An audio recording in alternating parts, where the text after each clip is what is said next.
Hello everybody, my name is Nemo, and Duels the Planeswalkers 2014 has been officially announced. So, you can find the link to the announcement, as well as many other useful links in the description, and without further ado, let's first roll the announcement trailer.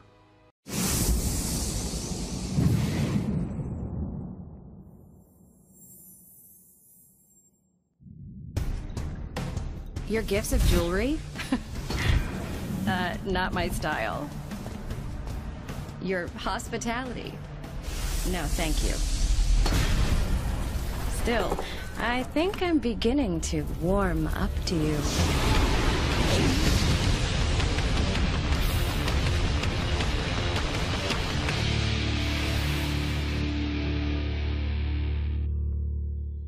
So, as you can see from this announcement trailer, Chandra appears to be playing an important role in the campaign mode story. This is also evidenced by the achievement spoilers found earlier this week, one of the achievements being Chandra's ally. According to Wizards, Magic 2014, Duels the Planeswalkers will offer players exciting new features as they partner with Chandra Nalaar to track down a manipulative and dangerous Planeswalker foe. Another point of interest is that the game will also be available to the Android platform, in addition to all the platforms we're already used to, such as Steam, Xbox Live, PlayStation Network and iPad.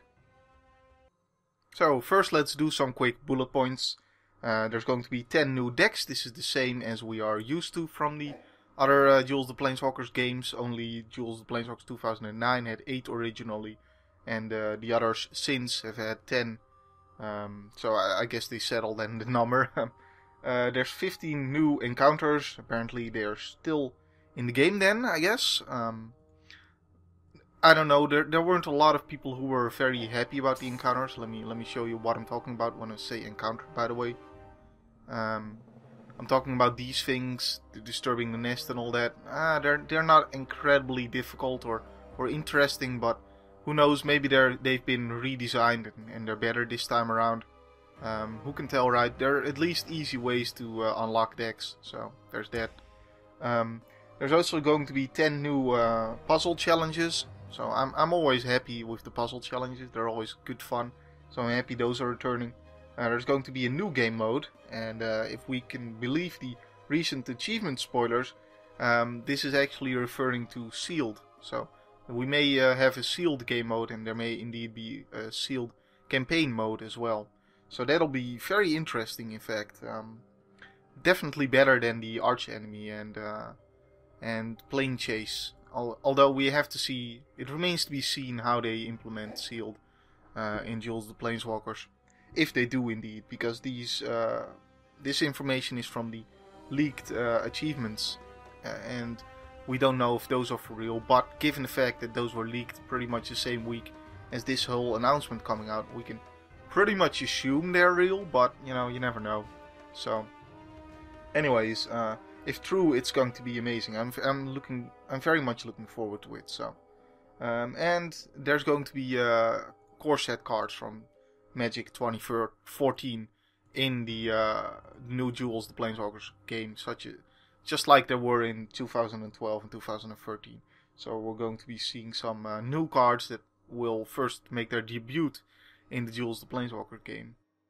So again, referring to the achievements allegedly spoiled earlier this week, the game may feature an actually working mana pool, or at least the inclusion of so-called mana dorks, creatures that produce mana. Please note that this is pure speculation, but the achievement for defeating the Chant of Daya deck shows an image of the Daya channelers, which are mana dorks, or creatures that produce mana. So that'll be interesting, because those haven't been in earlier Duels the Planeswalkers games, where the game is single-handedly focused on just tapping lands for mana. So it'll be interesting to see if there's going to be different ways of actually getting mana other than just lands. Since there's also an achievement named Landlord that reads control 17 lands of a single type, this Chant of Daya deck may actually be a mono-green ramp deck, but remains to be seen, of course. This is just me speculating. As far as decks go, actually, we know that there will be a Chandra Nalaar mono red deck named Firewave. From the available screenshots, we can gather that this is a burn deck featuring the likes of Fire Elemental, Bloodpire Elemental, Skargan Firebird, Crimson Mage, Torch Fiend, Chandra's Phoenix, Pilgrim's Eye, Flames of the Firebrand, Firewing Phoenix, Cone of Flame, and Searing Spear. Aside from Crimson Mage, Bloodpire Elemental, and Pilgrim's Eye, which seems to be a weird inclusion for a mono red deck.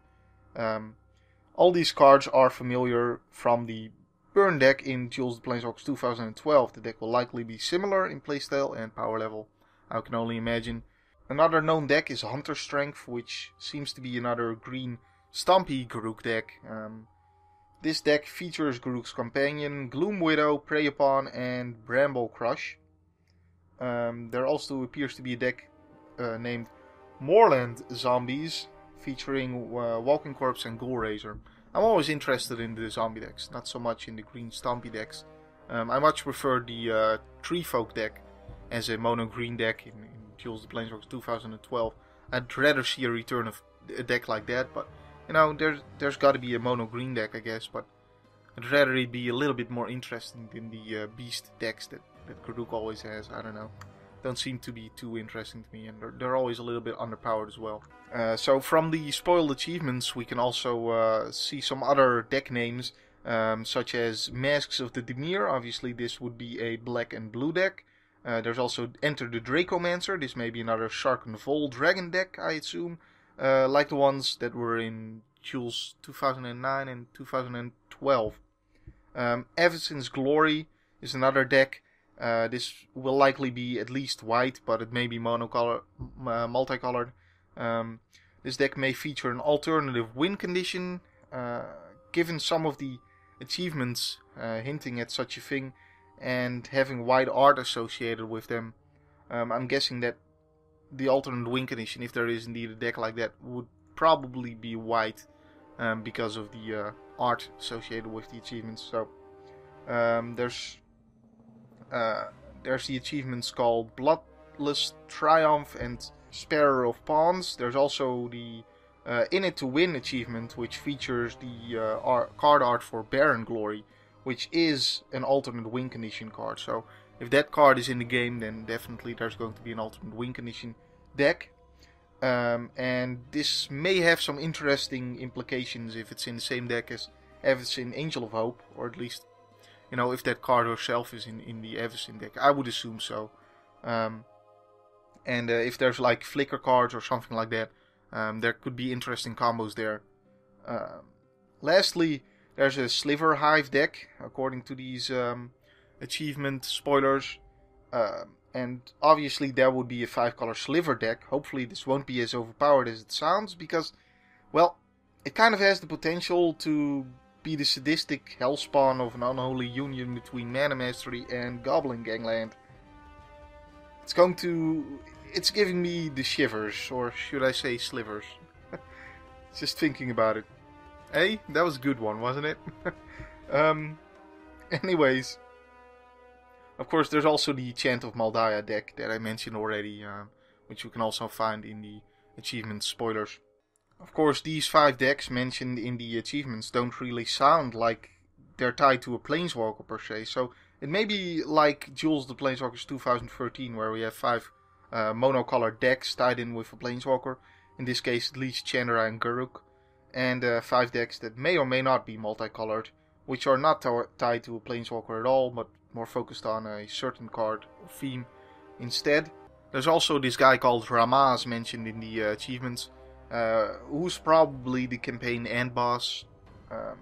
Other points of interest are the inclusion of a counter for the number of cards in the graveyard, the possible inclusion of visible exile zone, a newly spoiled M14 card named Shadowborn Demon, and Silverblade Paladin being in the game. Although we don't know in which deck he'll be, but it does mean that they're actually including Innistrad block cards as well as the Soulbound mechanic. Well, that's all for now. Be sure to tell us what you think in the comments below. I, for one, just can't wait. It seems really cool. And hopefully the Sliver deck won't be that overpowered, though. I'd hate to see another overpowered deck, but you know, we've lived with it twice now, or I guess 3 times really. Master of Shadows was quite overpowered in 2009 as well. So we've lived with it for now, but I'd rather just not see an overpowered deck. You know.